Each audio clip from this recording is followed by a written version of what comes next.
Hello sa inyong lahat. Kamusta po kayo? Serve with sincerity, maglingkod ng taos puso.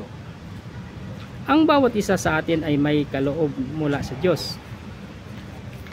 Hindi lahat ng ay pari-pariho. Lahat ay mahalaga.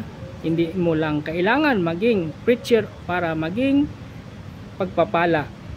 Ang pagiging tapat na empleyado ay mapagmahal sa magulang o mabuting kaibigan at ay paraan ng pagdadala ng liwanag ng Diyos.